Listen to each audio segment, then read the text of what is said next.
Hey, what's up, everyone? So, unfortunately, I don't have any breaking news on the new Alliance update, but we are getting very, very close to that from what I was told. I was told about 2 weeks, and it's been about 1 week, so possibly somewhere this week, maybe next Monday. So, within probably 7 days, you're going to be seeing this Alliance update. So, we already know that we're able to create a logo, an emblem for your alliance. They have said there are benefits to being in an alliance, so you're probably going to see loot bonuses and maybe medal bonuses. We don't know what else possibly. It doesn't, from the sound of it, it doesn't sound like that you really are going to be able to like have two players fighting in the same map at the same time. But we don't know exactly what this whole alliance thing is. And the only information that I have gotten recently about it has been that this is kind of going to be like the 1.0 version, and they are going to continually add things just to make sure that everything is running smoothly on the first like basic version of it. So this is by no stretch the be all end all version of the alliances. This is just the pretty much the tip of the iceberg, and that we are going to be seeing a whole bunch of new features and new gameplay elements added later on. So I guess I do have some news about the Alliance update. But yeah, so this we have no clue, exactly when it's coming out. We don't really even know what it's entailing. We don't know how many members you can have in an alliance. There's still so much information that is needed before we can really form a great opinion. But I do know that I'm getting excited. I've been excited for a while. We haven't played as much in the last week or two. But when the Alliance thing hits, it's definitely going to bring a lot of excitement and a lot of players probably back to the game to play, to check it out, see what it's about. And of course, it's going to be great to be able to chat and talk with your friends in game.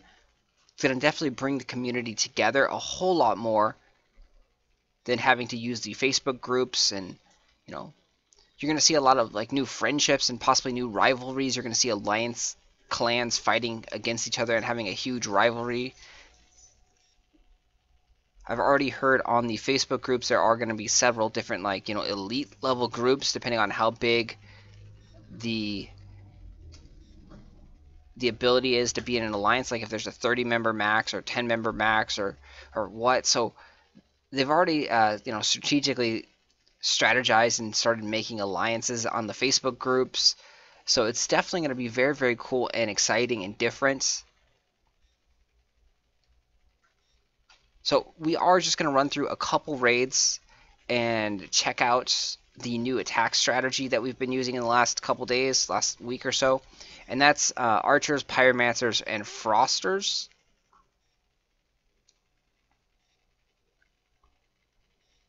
We are still roughly around the 3,500 trophy range, and as you can see there, a friend of mine is a big wrestling fan, so am I. So big news, like Sting came back to the WWE, or Sting came to the WWE for the very first time. So it's huge news there.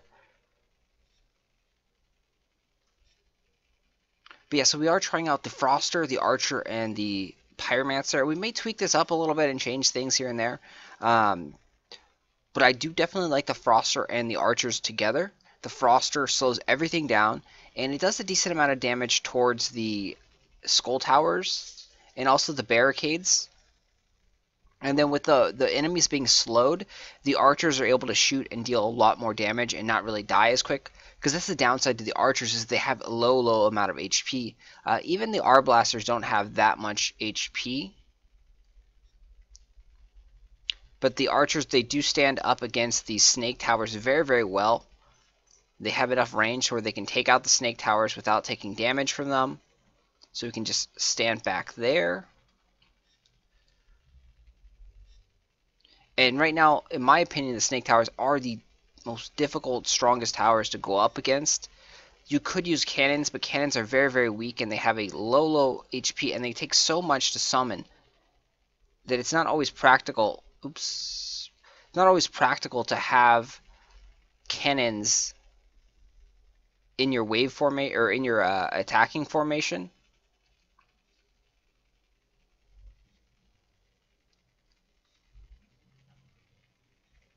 So you can see the gargoyle towers with the snake towers with the gargoyles does work out really well. A few ogres in here, and this guy's base is doing a great job. You never really want to die. It's always better and cheaper to actually use the scroll, but I just didn't hit the scroll quick enough.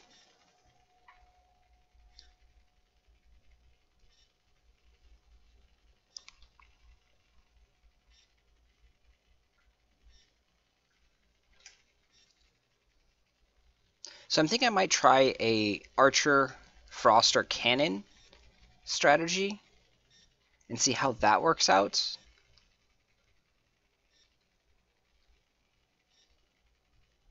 So maybe do a raid with that next. I'm missing the mummy for sure. I mean, I definitely love the mummy. It's kind of making me sad not to have the mummy. So we may end up doing archer, mummy, and froster.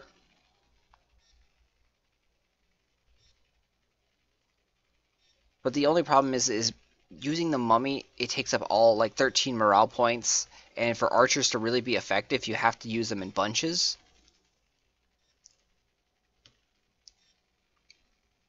So it looks like we ended up missing a tower. Should have waited just a little bit to kill off the remaining towers there.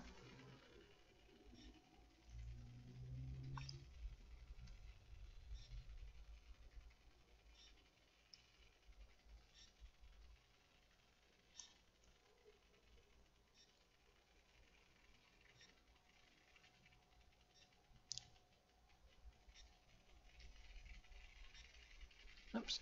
A lot of loot right there. 398,000 look like. Go grab up our food. And so you always want to grab your food after the battle so that they can start replenishing themselves. Yeah, 399,000.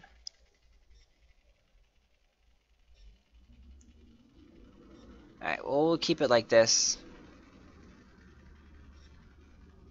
The mortars are weak to the pyromancer, if I recall correctly. So we're going to keep the pyromancer in here.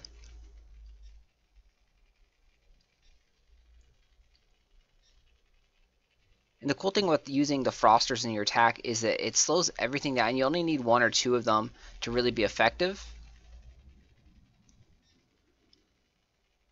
Because they're a ranged unit, they attack very quickly. And they're most likely not going to die. But the choke point right there does a really good job at taking out all my reinforcement troops. So unfortunately, it looks like this type of strategy is not going to be effective at all against this base. So horrible, already had to use a scroll. You typically don't want to use scrolls at all because again, they do cost gems. Like I said before, it is better to use a scroll than it is to die though. So we are going to sit here and try and recover some.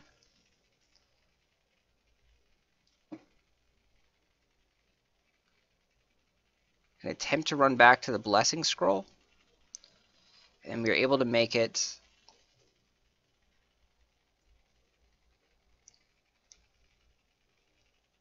So you see, he has so many snake towers, it is extremely powerful. And then that choke point was very damaging. The unit combination here didn't work out very well against that.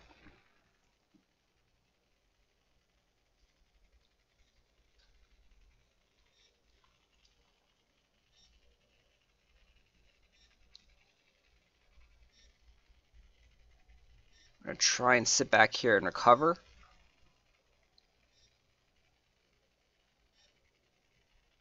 Always forget to use the hero scream. The scream is up here in the top left, and that makes your units go faster. And it also takes away the frozen effect from the frosters.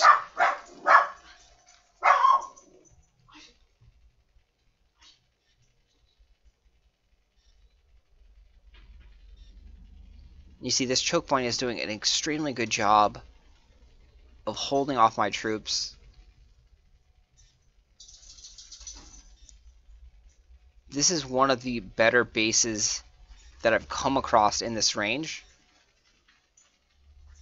You see, we're not going to be able to even beat the base here unless we use scrolls. So we're going to go ahead and use a time warp scroll.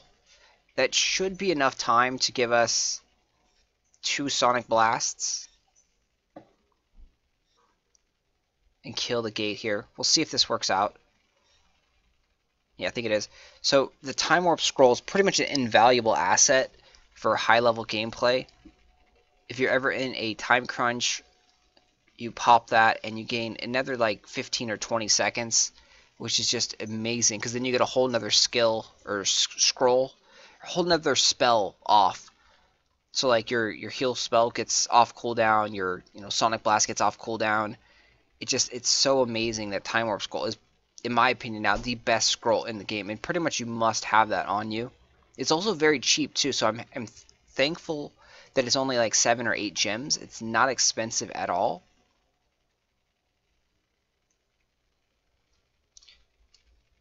Or 7 or 8 pearls, because I mean the pearls may be expensive, but as you start getting higher up, you start realizing there's nothing to spend your pearls on besides armor and gear. And when they do all these legendary hero sales, it's always gems. So you're always spending gems to actually get these gear. You're not spending pearls. So your pearls will just slowly accumulate over time. Just going to go do one more here. We're going to try and use cannons this time.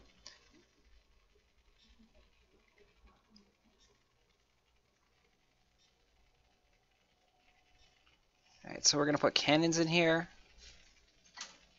See if this works out better. And if this doesn't work out, maybe we'll end up swapping and to go to the mummy.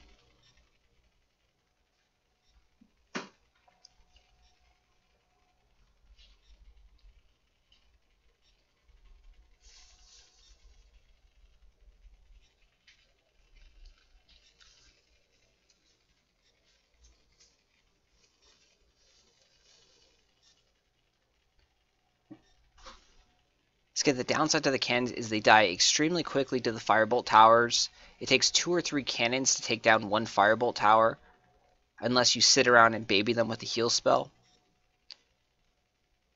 We'll see, and they cost 5 points. We'll see how this works out here for us.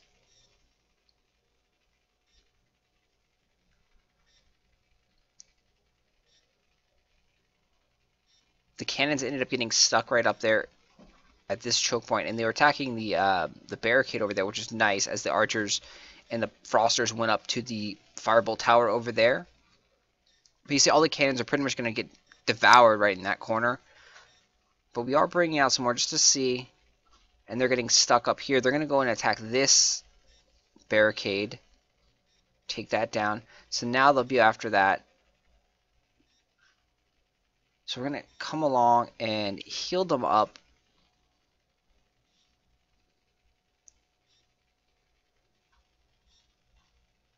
We use the Scream ability, so hopefully we can get them a little bit faster up here.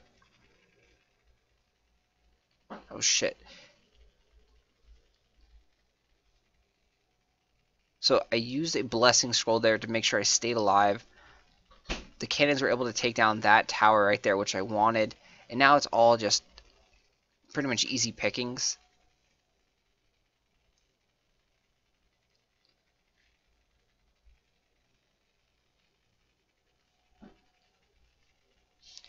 So I don't think I needed to use that Blessing Scroll at all. I should have just, because we have so much time, I should have just waited around a little bit to heal and not rushed in there too much.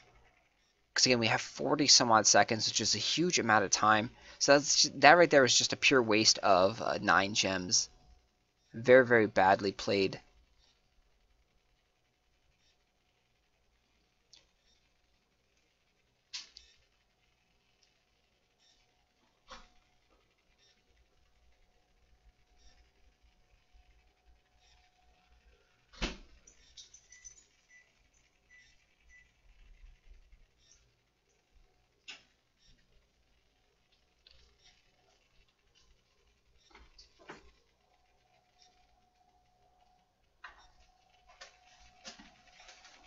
So the cannon worked out pretty well. We'll go ahead and use another.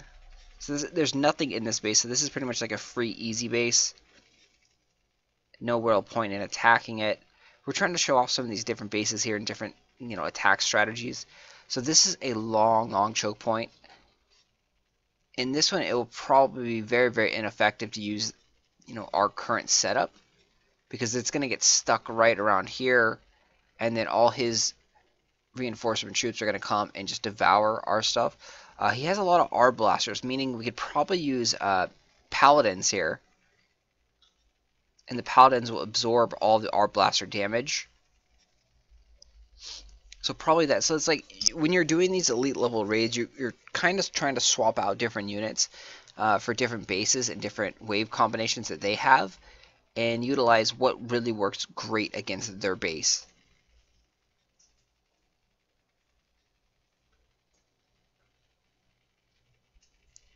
So we're going to use the paladins here as like a shield.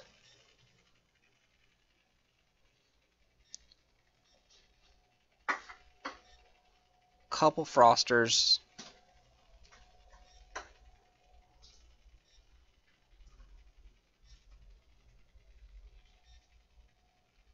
We called them so they could get out of that choke point, because over there I believe he has a nice tower in the corner that we can't really do anything about until we get all the way around.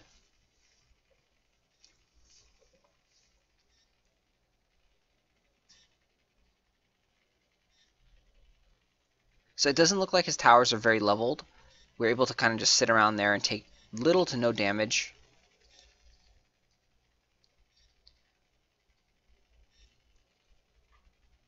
And yeah, that firebolt tower right there is doing a lot of damage to all our units. And it may not have looked like much, but the paladins actually did choke up his units and prevent them from really attacking the hero. So it gave the hero some like breathing room. We weren't constantly bombarded by, enemy troops. So our HP stayed pretty high, and it did also help that his towers looked to be a little bit lower level than what we're kind of like used to fighting.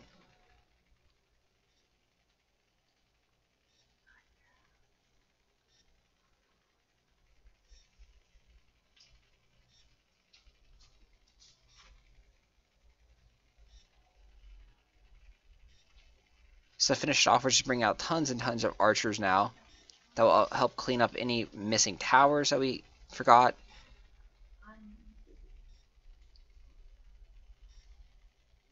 Still do have to be careful about the ogre. You gotta dance circles around him, because if he does connect like he did there, he will do about 25% of your HP, and that's a lot.